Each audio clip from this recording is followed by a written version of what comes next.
In this edition of Braniff Magazine, we'll travel to Braniff's headquarters in Dallas, Texas, to meet some of Braniff's new top management team. We'll explore the presently surprising capital of the heartland. Where else? Kansas City. We'll visit the largest airline operation in Kansas City's history. You'll experience Braniff's great connection from our customers' point of view. And you'll have the opportunity to see firsthand the latest in Braniff's aggressive television advertising campaign. All this and more in the fall 1988 edition of Braniff Magazine. You can believe in Braniff, believe in what we do. We're proud to say we're Braniff, we're proud of serving you. We're hard at work to be the best, from coast to coast above the rest. You can believe in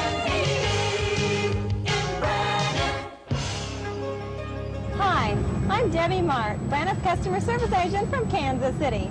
And I'm Brian Cahill, a Braniff flight attendant also based in Kansas City. As you can tell by our beautiful non-rev outfits, we're on our way to Dallas to visit Braniff's corporate headquarters located at Love Field. We all know that today's airline industry is extremely competitive.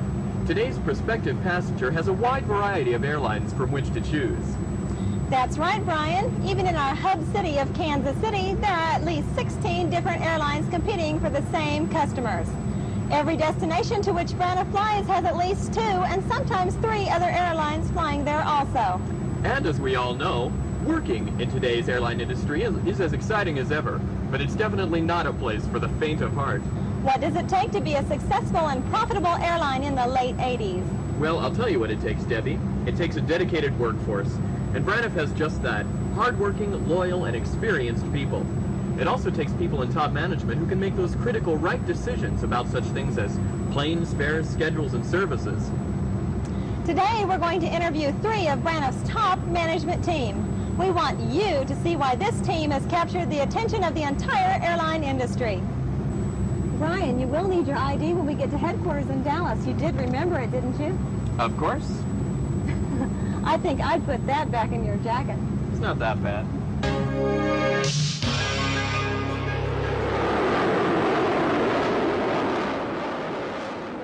We'd like you to meet Mr. Thomas J. Volz, who is our Vice President of Marketing. I'm a marketeer by trade. I've been in the business 25 years. I held the position of Chief Marketing Officer for Southwest, Continental, Frontier, then I ran a little airline on the West Coast. And How do you decide what kind of commercial to make and who should see it? well, TV is really an image medium. What we decide that we want to put out in the marketplace is done with prior research. We found that relative to what we're running now, that people wanted to know that certainly we were a stable airline, we had experienced pilots, that we had some unique aspect in our offer, so we have one built around the guaranteed airfare. And we've got a new exciting one in the works. People tell us they want to know about our own people, you the employees. What kind of customer are we trying to attract? Well, our marketing effort right now is really focused on the business traveler, more so than the leisure traveler. Of course, our tagline used to be Braniff, the best fare in the air. And the leisure travelers are important to us, but following the strategy of going to Kansas City, we really want to focus on that coat and tie customer who buys the higher yield ticket. So you'll find an unfolding of programs coming forth in the next months that really focus on getting more of the business traveler on board. And as you all know, those are the same individuals that come back at holiday times and certainly do the summer with their families. So it's really one and the same. So actually, our marketing niche is changing, and the niche we are trying to fill then is more the business type traveler? Yeah, we really are. The split between leisure and business has pretty much been, in the past, 70% for leisure, 30% for business. And we just did a survey on some experimental food services out of Kansas City to both the East and the West Coast. And our initial statistics indicate that we're now at about 55 for business, certainly during the month of October, and 45 for leisure. So as the yield is raising, that customer mix has changed. What factors do you consider into the plans that you make? Well, TV advertising, of course, is the image thing. Newspapers are very important, and of course in newspapers we put in where we fly, when we fly, and what we charge. Radio is also very important. That can do a lot of things, not only give the message as to where you fly and when you fly, but also talk about some of the other services we have. So it's both product-oriented and image-oriented. One thing we're doing now, there was a lot of direct marketing. We find that there's so much competition out there to the individuals that we want to reach with the Braniff message that you might not catch them on TV or the newspaper or on radio. So we're doing a lot of direct mail. In fact, we're going to mail to American Express card holders in January almost 500,000 who have bought airline tickets in the last 12 months, but not Braniff. And we'll automatically enroll them in our frequent flyer program, and we expect a tremendous return in inviting these people to try us for the first time. I think a lot of Braniff folks are interested in what kind of a guy Wilford Brimley really is. Well, Wilford Brimley is quite a character. By trade, he was a stuntman for many, many years. He's a rancher. He has a beautiful little ranch outside Salt Lake. And his first real cameo performance on the screen was in Absence of Malice. He played the public defender. Many of you may have seen that movie. But he's an outstanding guy, and I think very interesting is the fact that Quaker Oats, of course, has him as a spokesperson as well, and they pay a very handsome price to have Wilford tout that. We don't have to pay even 1/5 of what Quaker Oats does because Wilford believes in Braniff. He could make a lot more money doing airline commercials for other airlines. He could make a lot more money in taking his tools of trade to other products. But as he has said, if there's anything that I can do to make Braniff the success that it can and should be, if there's anything that I can do in being your spokesperson to keep the 3,800 people gainfully employed, that's the kind of remuneration that I want. And he's just one fine individual. From your perspective, how can the average Braniff employee best contribute to the success of the airline? Well, I think the average Braniff employee is really probably the net difference between us and the other people. Throughout America today, the service industries are virtually bankrupt. And I challenge any one of you to go in and record your experiences on a given day at your market, at your pharmacy, in dealing with a telephone company, at a hotel check-in counter, and find out how many times you hear the words please or thank you. That's just devoid, really. And what the customer is looking for is not necessarily just flights, because all airlines have flights leaving about the same time. We have similar aircraft. There really isn't price disparity between us and the competitors. But what they're looking for is being treated really like human beings, like we want them to come into our living room. And so I think going that extra mile and treating people as you would like to be treated will set us apart. Actually, we are the sales organization here in the marketing department, but every person out there that comes to work with a Braniff name tag is a salesperson, and they can affect somebody. So I ask you, go that extra mile, because everyone that comes to fly Braniff has a sphere of influence. They belong to a lodge, to a church organization, PTA, or whatever it might be, and they talk about what their experiences have been. If we can afford them a little better experience than they're getting on the competition, then that takes the form of the most prevalent and most effective form of advertising, and that's word of mouth. Thank you, Mr. Volz, for talking with us today.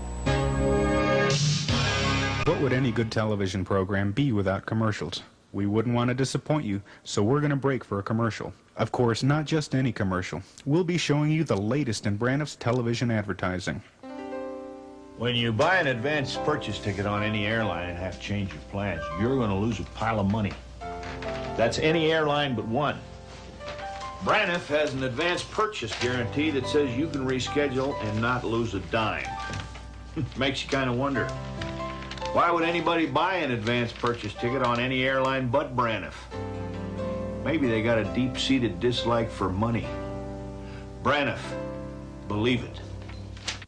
With all of the talk around Braniff about Kansas City these days, we thought that for those of you who have not been here, you might enjoy a quick spin around the city and Braniff's operation. Come on now, admit it. When you found out that we were going to make Kansas City our major hub, you might have done just a little double take. After all, what kind of image does the name Kansas City conjure up? Well, if you're like most of us, the immediate thought was an earthy picture of cows, clouds, sky, and fields of wheat. A quick look around the real Kansas City will surprise you. Almost nothing is flat. As a matter of fact, Kansas City is full of pleasant surprises. It's been said of Kansas Cityans that they have a Midwestern appreciation of elbow room. The city is located in Kansas and Missouri, spread out over 7 counties, and more than 24 municipalities. First-time visitors who expect to encounter fields of wheat and flat prairies with an occasional house or grain silo are in for a surprise. The town boasts of hills and river bluffs, postmodern and Art Deco skyscrapers, a revitalized downtown, major convention facilities, pro sports stadiums, elegant suburbs, and gentrified neighborhoods. And into this geographically strategic city of more than 1 million people, Braniff made airline history in October by offering more flights into and out of Kansas City than any other airline in the city's history, with 82 departures a day. Touted by Braniff as the Great Connection, you will see that Kansas City International Airport is much easier to move around in than the Atlanta or Chicago airports. Located about 20 minutes north of downtown, the airport is easily accessible on Interstate 29. There are 3 circular terminal buildings at the airport, the A, B, and C terminals. Braniff occupies the center B terminal. One of the latest major airports built in the United States, passengers will immediately notice that the airport was designed for the convenience of the people who use it. It's less than 75 steps from the car door to the aircraft door in most areas. Braniff has 3 ticket counters for easy access by the passengers wherever they enter the terminal building. One is at Gate 28, another at Gate 29, and the third at Gate 30. We currently have a total of 12 gates for our use in Kansas City. We utilize gates 28 through 36C. Connecting to other Braniff flights is extremely easy due to the close proximity of all the gates. Each set of gates has its own security checkpoint, which alleviates long walks to clear security. Braniff Express flights operated by Air Midwest are currently boarded at the A terminal. Braniff shuttle buses are used to make the connection easier for our customers. Braniff employees in Kansas City have responded enthusiastically to the challenge of growing into our major hub city. The current staff in Kansas City has approximately 133 ramp agents, 128 gate and ticket counter agents, 26 lead agents whose office is between gates 28 and 29 on the main level. The administrative office in Kansas City can be found next to gate 29 on the main level. Operations is located at ramp level under gate 29.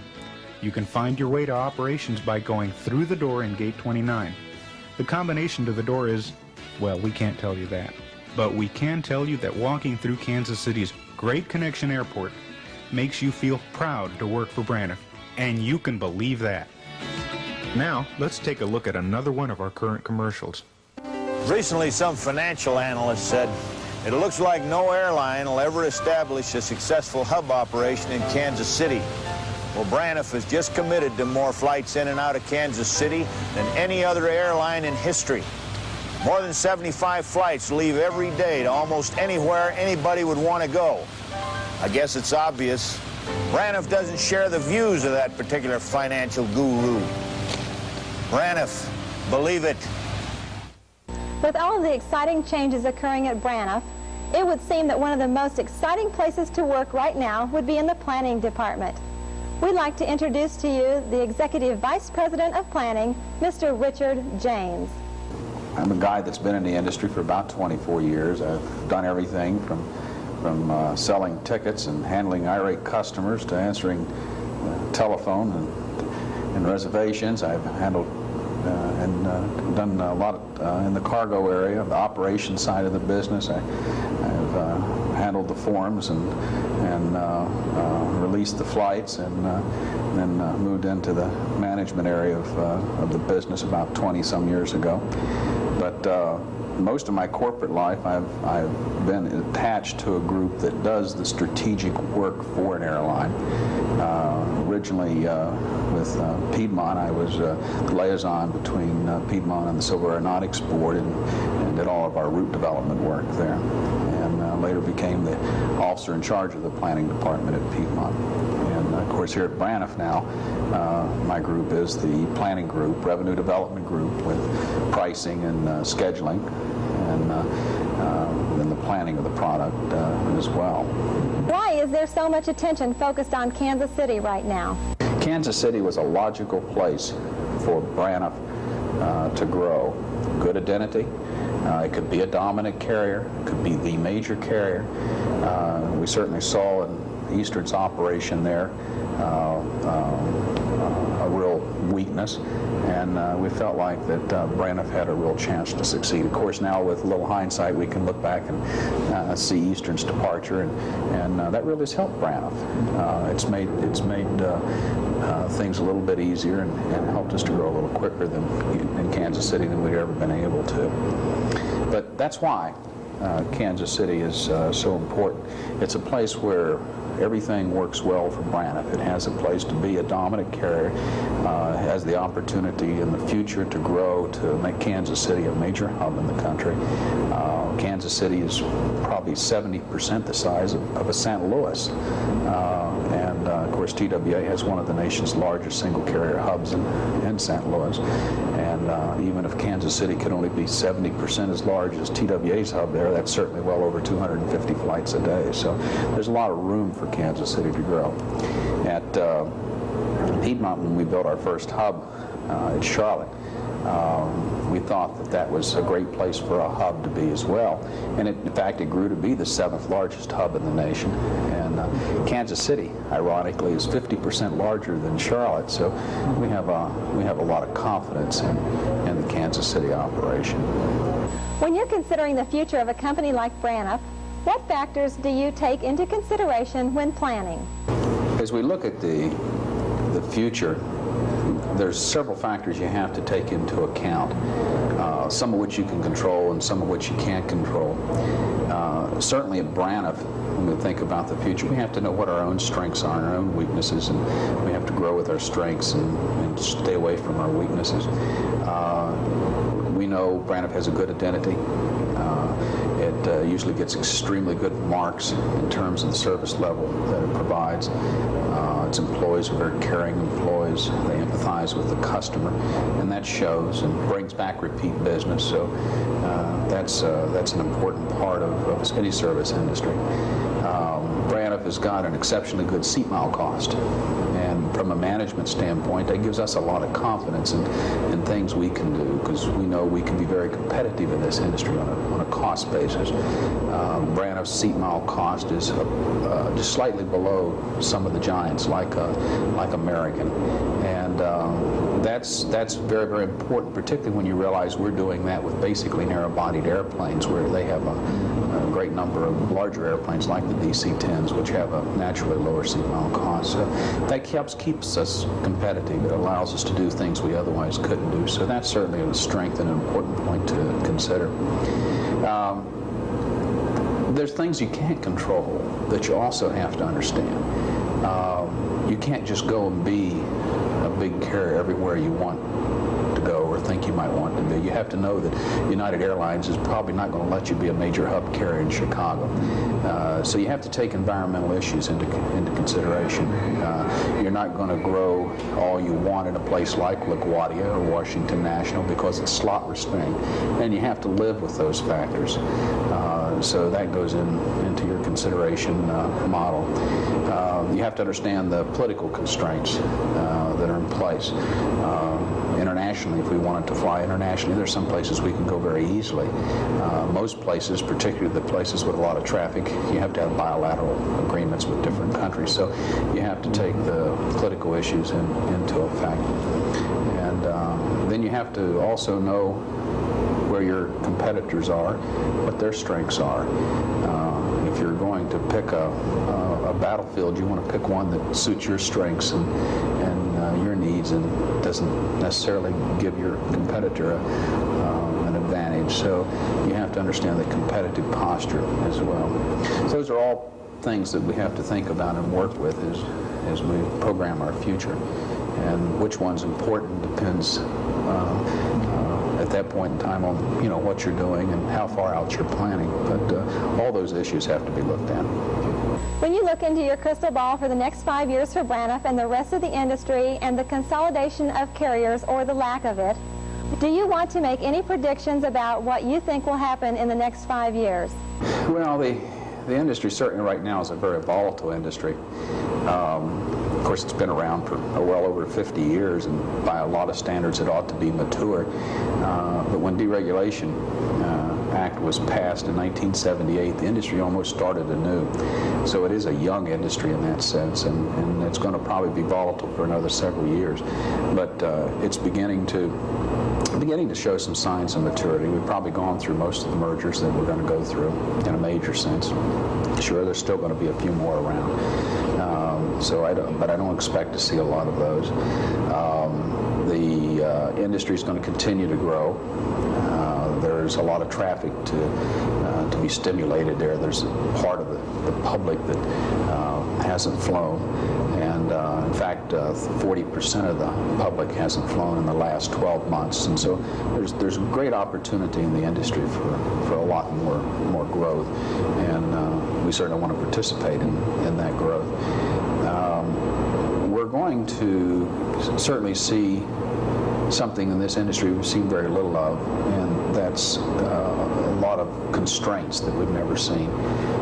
There's concrete constraints both at airports in terms of the buildings for passengers and in terms of space for airplanes. We're seeing a lot of airways congestion, and that's going to have an impact on the kind of growth that we're going to see. We've seen a lot of concentration in the last 10 years of services in major cities, and a lot of the growth that's going to come is going to be in terms of, at least in those cities, probably bigger airplanes. There's probably going to be a lot of growth now to something less than the largest cities in the country, just because the limitations that exist there. Braniff's there all the areas it needs to be, so it's going to continue to grow. And we're going to go through the same things. We're going to be expanding in new cities, and because we serve most of the large cities, there's going to be some that's going to be smaller. We too need to be thinking about, particularly in the 1990s, larger airplanes. That's certainly something that's not in the cards for a while. But the industry itself is going to force us to think in those terms, and we're going to have to be prepared to do that. If somebody wanted to buy Braniff, could they? Yes. Braniff's a publicly held company, and even though only about 6% of its stock currently trades in the public market, about 900,000 shares, it's certainly a public company. The greater portion of its stock is held privately by the core group and other Cohen properties. And is it for sale? Hell no, it's not for sale. It's just been bought. It's not for sale. Could it be bought? Probably. I guess everything probably is up for sale at some point in time, but Braniff's definitely not on the blocks. Definitely not for sale. And hopefully it never will hit the blocks again. From your perspective, how can the average Braniff employee contribute to the overall success of what we're doing? The average Braniff employee is very important to Braniff. The airline industry is a service industry, and as such, what we offer is ourselves. Braniff holds itself out to the public as each individual handles the customer.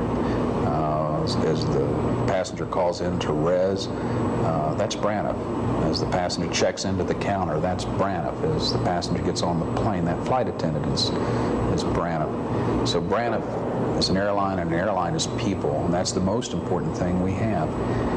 We have to do a better job than anybody else. Braniff's a small carrier in the industry. And in terms of cities served, airplanes flown, and in terms of passengers carried. And to distinguish ourselves, to give us a unique product, to make the customer come back, we have to do a good job. We have to, as one car agency said, we have to try harder. So it's very, very important that we empathize with our customer. Very, very important that we care about our customer, that we try and make that experience on Braniff the very best experience they'll have anywhere in any airline. Not always possible, but we got to try to make it that way. That extra smile, that extra thoughtful thing that we do for our customers, that sort of unexpected service that we provide, that's what will help us succeed and secure all our futures more than anything else we can do. The average Braniff employee is very, very important to Braniff's success and future. And now, let's look back at the month of October in review. In October, Braniff had 7,233 departures, 634,322,000 available seat miles. That's a 52% increase from a year ago.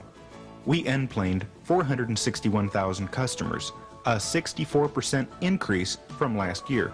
The load factor for the month of October was 58.5%. Our on-time performance for arrivals was 81%, and for departures it was 88%.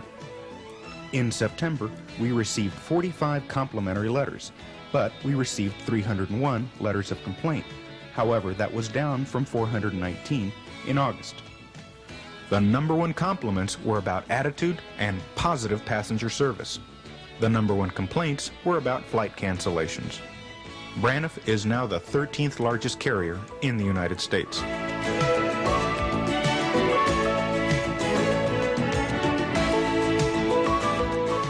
And now, let's take a look at another one of our current commercials. I was about to take a short nap on a Braniff flight to L.A. when the flight attendant announced, we're going to play a little game, there's going to be a nice prize. All we had to do was figure out the total years of airline experience of the three guys flying the plane. I guess 35. I wasn't far off, they had 93. Needless to say, I didn't win any prizes, but I sure slept well. Braniff, believe it. We're going to conclude our interviews by introducing you to Jack Birnbaum, the manager of airport services at Kansas City International Airport. Mr. Birnbaum is a longtime veteran of the airline industry.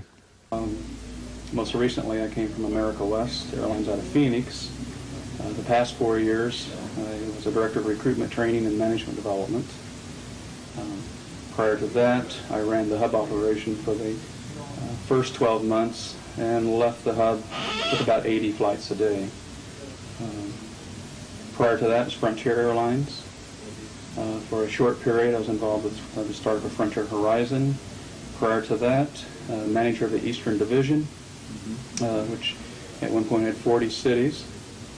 Kansas City was one of those, so this is like coming home. Yeah.